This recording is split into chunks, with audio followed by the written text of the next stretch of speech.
To all BSc first year student, now in last lecture we will study the mesometries. mesometries मध्ये आपण दोन paragraph read केले होते. आता या लेक्चर मध्ये आपण बघणार आहे पॅराग्राफ नंबर 3.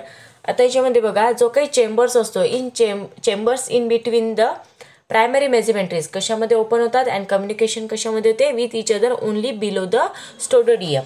कशाने कम्युनिकेशन होते विथ द स्टोडोडियमनी. म्हणजे जे काही प्रायमरी मेसोमेट्रीज असतात त्या ओपन कम्युनिकेशन करतात with each other by below the staudidium. Then staudidium formation झाल्यानंतर पुढे बघा the region of pharynx adjacent chamber communicated only one.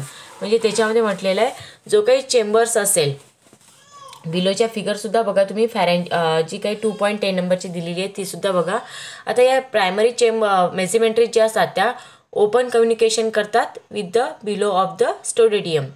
आता जो रिजन आहे फॅरिंगचा adjacent chamber communicate only 1 or 2 opening called as a ostia.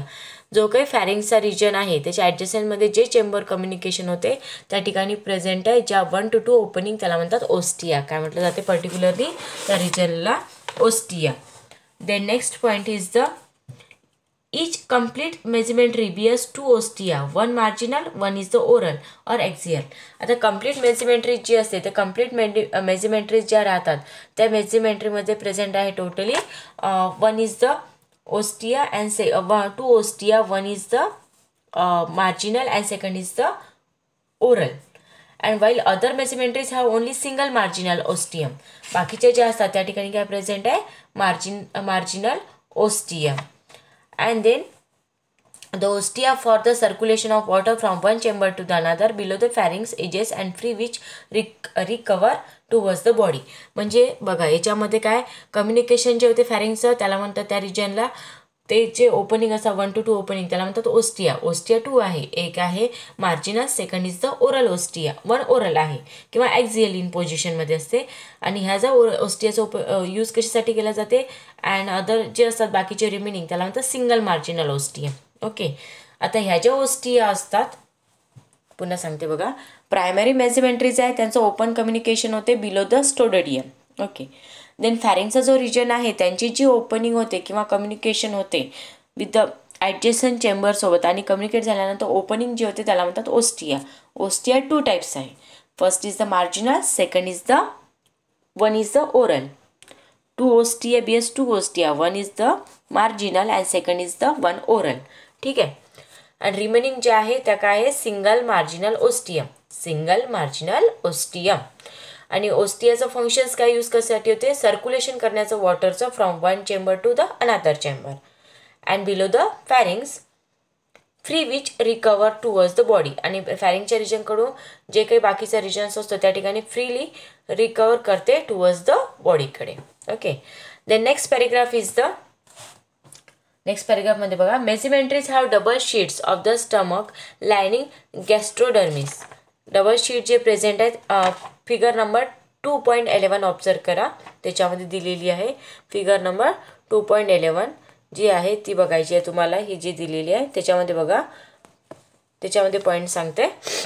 मेसोमेट्रीज have double sheets of stomach lining gastrodermis. मेसोमेट्रीजमध्ये जे काही डबल शीट्स ऑफ स्टमक आहे present त्या लायनिंगला काय म्हणतात त्याच्यामध्ये gastrodermis. Separated by the thin layer of the mesoglea. कशाने सेपरेट होतात त्या मिझोगिलियाने. सेपरेट कशाने होतात particularly mesoglea. And include filaments of tissue specialise for secreting digestive enzyme. त्याच्यामध्ये काय फिलामेंटस टिश्यू आहे कशासाठी सिक्रेट करायसाठी डायजेस्टिव्ह एन्झाईम. पुन्हा बघा मेसोमेट्रीजमध्ये काही डबल शीट्स असतात स्टमकच्या लायनिंगने गॅस्ट्रोडर्मिस. सेपरेट कशाने होते थिन लेअर ऑफ मिझोगिलिया.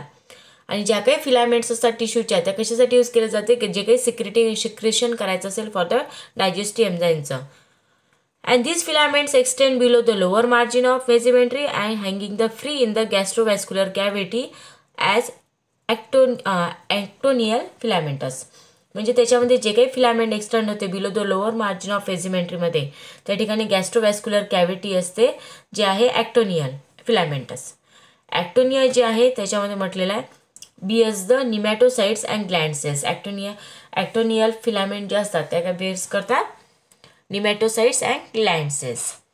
अँड ॲक्टोनिया काय प्रोट्युडेट करतात through the mouth or through the special pores of the body wall overcome to the prey. म्हणजे जे काही असतात माउथ किंवा जे काही पोर्स असतात बॉडी वॉलचे ते ओव्हरकम करतात, जे काही कॅप्चर करायचं असेल ते ॲब्सॉर्ब करतात. Otherwise the ordinary life acontia serve to kill any food remaining alive to the gastrovascular cavity. जे काही बाकीचं किल करते फूडला रिमेनिंग जे अलाइव्ह असते गॅस्ट्रोवॅस्क्युलर कॅव्हिटीमध्ये. And they serve the organ of the offence and defence. ते काय सर्व करते ऑर्गन ऑफन्स अँड डिफेन्स. शॉर्टमध्ये बघा पुन्हा सांगते. डबल शीट राहते स्टमक्स लायनिंगची ज्याला म्हणतात गॅस्ट्रोडर्मिस आणि सेपरेट करते बाय द मिझोगिला. फिलामेंट्स टिश्यू जे असतात ते सिक्रेट करतात डायजेस्टिव्ह एन्झाईम. लोअर मार्जिनमध्ये असतात मेसेमेंट्रीज, फ्री ॲक्टोनियल फिलामेंट आणि ते निमॅटोसाइट्स अँड ग्लँड सेल्स असतात. स्पेशल जे पोर्स असतात बॉडी वॉलमध्ये फॉर द कॅप्चरिंगसाठी. ॲक्टोनिया सर्व करतात kill any food for the gastrovascular कॅव्हिटीमध्ये आणि सर्व करतात ऑर्गन ऑफन्स आणि डिफेन्ससाठी. So in this lecture this topic completed. Thank you.